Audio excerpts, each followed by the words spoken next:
Lors de ma dernière publication, Charles, régent de France, était en position difficile. 1358 ne sera guère mieux, mais une erreur d'Étienne Marcel lui permettra de s'extraire de cette détention. L'ordonnance de 1357 est publiée, mais Jean II est toujours roi de France. Il veut gérer le royaume à distance. Un bruit circule à Paris. Les envoyés du roi réuniraient une armée contre les Parisiens et chercheraient à emprisonner Étienne Marcel. Celui-ci met la ville en état de siège. Il ferme les portes, il distribue les armes, tous désavouent leur roi. Le problème y reste entier. Étienne Marcel se pose en chef de guerre à Paris et Charles en chef de gouvernement. De plus en plus se profile un affrontement entre eux. Mais à l'orée du bois, un autre personnage est dans l'attente de sa chute, Charles de Navarre. Charles le Dauphin est duc de Normandie, mais plus de la moitié des territoires appartiennent aux Navarrais. De plus, certains seigneurs normands sont restés fidèles au roi Jean II, et non à son fils. Il ne lui reste que la fonction de dauphin du Viennois. Il est dans une situation difficile, en pleine crise d'identité et de confiance.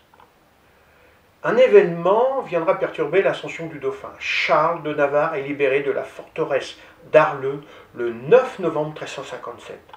Voilà 18 mois qu'il a été emprisonné suite à son arrestation par Jean II à Rouen. Ses amis navarrais, Picard et d'Artois, montent cette expédition. Elle est conduite par les frères de Piquigny. Sorti de sa prison, il ne se repose pas. Il veut récupérer ses terres volées par Jean II, ses hommes, son pouvoir et surtout son honneur sali. Nous avons oublié son rang. Il est roi de Navarre. Sans perdre de temps, escorté, il revient à Paris. Le 29 novembre 1357, il est accueilli solennellement par le grand chambellan de France, Jean II de Melun-Tancarville, et par une troupe de bourgeois commandée par Étienne Marcel. Mais que va-t-il faire? Que va-t-il dire aux Parisiens venus l'acclamer? Le 30 novembre, Étienne Marcel rassemble 10 000 Parisiens pour écouter Charles de Navarre. Bon orateur, il prêche pendant des heures. Et il dit: « Je suis couronné, je suis la droite lignée de France. Le roi de France m'a volé mes terres, mon honneur, et m'a enfermé 18 mois.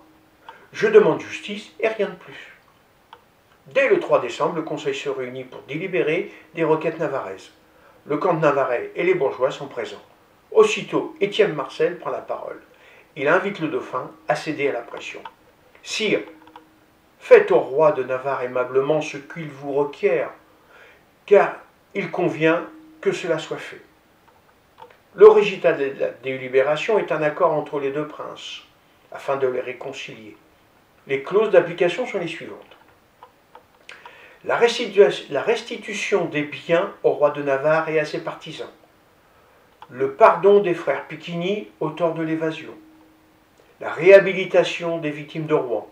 4 nobles navarrais ont été assassinés par le roi Jean II en avril 1356 à Rouen. L'arrêt publié le 12 décembre 1357. Côté français, Charles n'est pas en reste.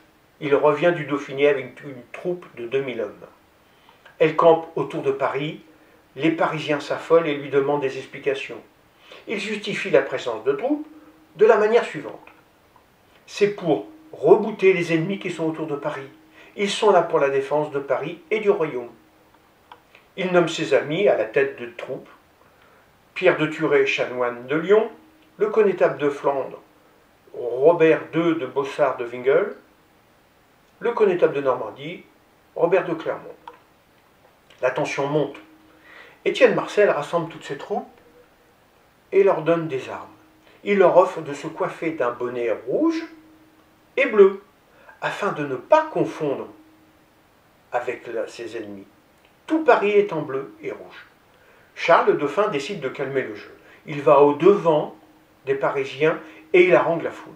« Soyez mes bons sujets, car je veux être un bon seigneur. » Dans la foule. « Sire, vous avez trop attendu pour prendre le gouvernement. » Rien ne va plus entre le régent et Étienne Marcel. En effet, début 1358, la monnaie est dévaluée comme prévu. Le trésorier du Dauphin, Jean Baillet, est assassiné et Charles de Navarre ne recevra rien du traité de paix. L'ordonnance du 21 février 1358 n'arrange rien. En effet, les États se réunissent une dernière fois. Les revendications de l'ordonnance de 1357 sont réitérées, mais de nouvelles injonctions sont rajoutées. Plus de réunions locales est tenue obligatoirement à Paris. L'exercice du pouvoir sera soumis au strict contrôle afin d'éviter le gaspillage des deniers publics. Les États consentiront à la levée d'un impôt et les forteresses tenables seront pourvues de garnisons et les autres seront détruites. La réquisition arbitraire sera interdite. Le ton monte entre le dauphin et le roi de Navarre avec Étienne Marcel. Une anecdote qui va marquer l'esprit de Charles. Le matin du 22 février 1358, Charles est dans sa chambre au palais de la Cité avec Robert de Clermont, maréchal de Normandie, et Jean de Conflans, maréchal de Champagne. Ils entendent des bruits anormaux dans la rue. Par la fenêtre, ils aperçoivent des attroupements de gens. Tous convergent vers la place Saint-Éloi. Maintenant, ils sont près de 3000. Étienne Marcel, le prévôt des marchands, leur parle. Les Parisiens se sentent menacés par une rumeur venant des envoyés de Jean II. On distribue les armes, la foule quitte la place Saint-Éloi pour le palais de la Cité. Leur intention est simple. Qu'il sera bon que certains de l'entourage du régent soient ôtés du milieu. Étienne et ses compagnons arrivent dans la chambre de Charles. Il s'ensuit un dialogue qui le marquera à jamais. Étienne Marcel sèchement dit au régent : « Sire, prenez en charge les affaires du royaume et débarrassez-vous de cette armée du roi et aussi des pillages des compagnies. Je le ferais volontiers si j'avais de l'argent, mais à ceux qui perçoivent les impôts de le faire, qu'ils le fassent. » Étienne Marcel se retourne vers ses compagnons et leur dit : « Allons, chers amis, faites vite, pourquoi vous êtes venus ?» Il se retourne vers Charles et lui dit : « Sire, ne vous ébahissez pas des choses que vous allez voir, car cela a été décidé, il faut que cela soit fait. » Ses compagnons se jettent sur Jean de Conflans et le tuent de plusieurs coups de couteau. Robert de Clermont cherche à s'enfuir. Il est traité et abattu. Charles est seul. Il a peur. Il demande à être sauvé par Étienne Marcel. Celui-ci le prend près de lui et lui dit : « Sire, restez près de moi. Vous n'avez rien à craindre. Portez le bonnet rouge et bleu et moi je prendrai le vôtre. Ils comprendront que nous formons qu'une seule tête. » Le peuple n'en voulait pas au jeune prince, mais seulement à son entourage, responsable de la politique de Jean II. Leur travail n'est pas fini. Ils traînent les corps à travers sa chambre et dans les escaliers, puis ils les abandonnent sous ses fenêtres. Étienne Marcel retourne près du régent, plus que jamais investi d'une mission de médiation, et lui demande de conclure une alliance avec le peuple de Paris. Forcé, Charles accepte. Il devra ne pas quitter Paris avec une escorte de plus de 30 à 40 personnes, de faire le changement politique prévu depuis l'ordonnance de 1357, et surtout échanger les informations reçues de l'un et de l'autre. Le régent est sous la domination et ôté du milieu. Étienne Marcel rencontre la reine Jeanne d'Évreux, mère de Charles de Navarre. Il lui demande de faire revenir son fils, car la voie est libre pour le trône de France. Charles de Navarre a gagné sur toute la ligne. Leur demande sera respectée. Le 14 mars 1358, le Grand Conseil délibère. Charles devient officiellement régent de France et se substitue désormais à son père à la tête du royaume. Le nouveau régime est composé de deux assemblées. La première est constituée de prélats et de barons, et la deuxième sera formée de bourgeois.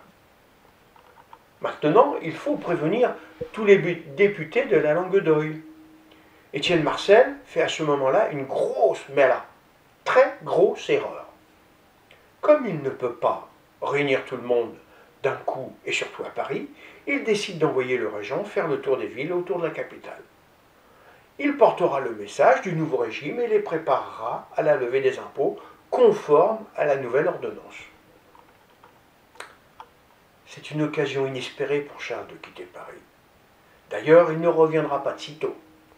Le 17 mars 1358, il quitte Paris avec son épouse, Jeanne de Bourbon, leur fille, son frère Louis et sa sœur. Il a bien l'intention de les mettre à l'abri. Il tient conseil à Senlis, Compiègne et Meaux. Jusqu'à là, tout va bien, tout s'est bien passé, et les villes acceptent de payer l'impôt. Mais à Provins, c'est une autre histoire. Nous sommes en Champagne. Paris a envoyé 2 émissaires pour accompagner le régent. Robert de Corbie et Pierre de Rosny, chanoine de Notre-Dame. Le 9 avril 1358, Charles réunit les États généraux dans la ville. Avant de commencer, les députés champenois demandent aux Parisiens des explications sur le meurtre de Jean de Conflans, maréchal de Champagne. Robert de Corbie décrit la journée du 22 février 1358, mais oublie volontairement de parler des passages gênants du massacre. Il demande au prince, au régent, sa présence sans les Parisiens. Charles, par détail, les choses suivantes.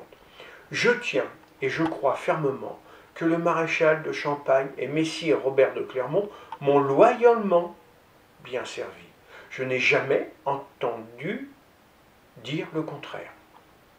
Monseigneur, nous, champenois qui sommes ici, nous sommes soulagés et vous remercions de ce que vous nous avez dit et nous attendons que vous fassiez justice de ceux qui ont mis notre parent à mort sans cause.